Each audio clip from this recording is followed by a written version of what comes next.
for 3 capitals, and he himself took back the bill and then ended up confusing himself and the entire state and the country. Because the court said you cannot move, you have to be here because there's a sovereign agreement between the state and the farmers. So he was unable to move anything. But what has happened is 5 years of time got wasted. So as your colleague just said, costs have increased. It's always cheaper to build any road today than tomorrow. So that was the challenge. So we are very firm on Amravati. We're getting all the projects are getting executed at the pace that probably India has never seen. And I would urge all our friends here to come visit us once every 3 months. You will be amazed to see. So, for the colleague, Last time we went there, I think from Delhi also we visited Amravati, was at, High Court and all, were at the very final stage of construction. So you should come again once every 3 months and see it. For the senior journalists here, you have seen Hyderabad, who have seen Hyderabad. And when, you visit once in 3 months or 6 months, back between 94 and 2004, you would see Hyderabad transforming every 3 months. Similar magic is happening, but at a very different scale in Amravati, in Visakhapatnam, in Rayalaseema. So, a few of your colleagues have seen the projects that are coming up in Rayalaseema in various ecosystem, and it's just transformative. So I have visited Amravati last year,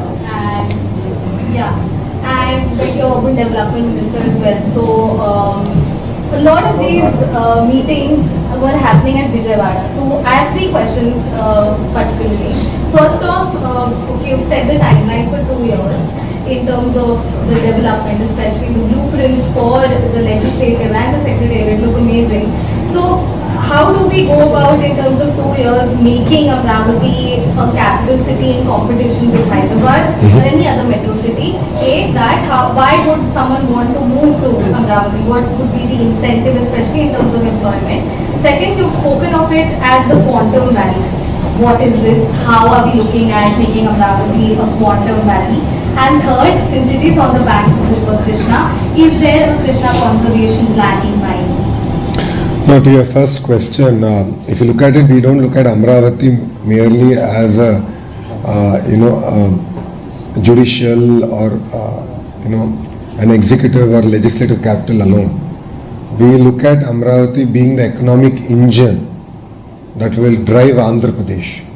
That's been our approach. So if you look at it, even between 14 and 19, our Chief Minister, Mr. Naidu, ended up getting SRM, VET and few other education institutions because they play a very important role in building the ecosystem. Then we now got hospitals, we got hotels coming in. Then we got the entire quantum ecosystem that's getting built out. And quantum is the next phase of computing. That we are... It takes up a lot of energy as well. Energy is plenty in Andhra Pradesh. Because we are big on renewables, solar, wind, pump storage projects, we have tons of energy. And data centers take a lot more energy. And again, this is at the beginning of the technology curve, right? So as technology matures, energy efficiency is coming in.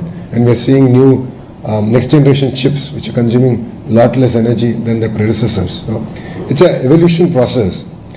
But then as a state, we're betting on certain sectors, and those sectors in certain zones. So quantum coming to Amravati, next generation manufacturing coming to Amravati. And that has been the focus. And no second thoughts about it. And we see Amravati being an economic engine, one of the economic engines of Andhra Pradesh. So if you look at it, we have 3 economic engines. One is the Visakhapatnam economic region, which is your northern Andhra. Your central Andhra is called Amravati economic region, and your southern Andhra is called Tirupati economic region. There are 3 economic regions with 3 clear blueprints with specific sectors as focus. Now I can talk about it all day because I'm the chair of creating 2 million jobs.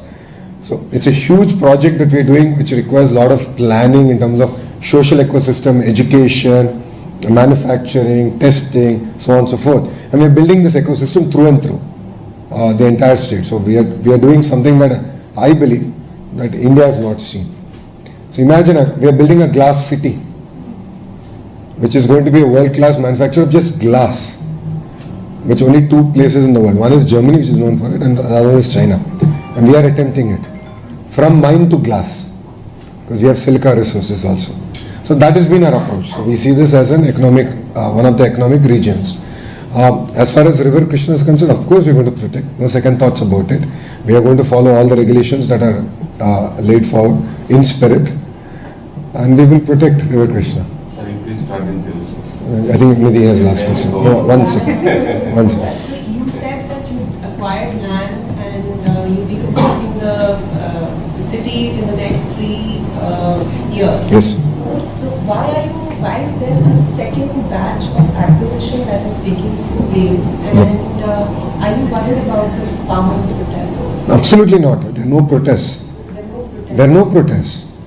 We are not acquiring. We are doing land pooling because we also want to build an airport. We want to build a sports city.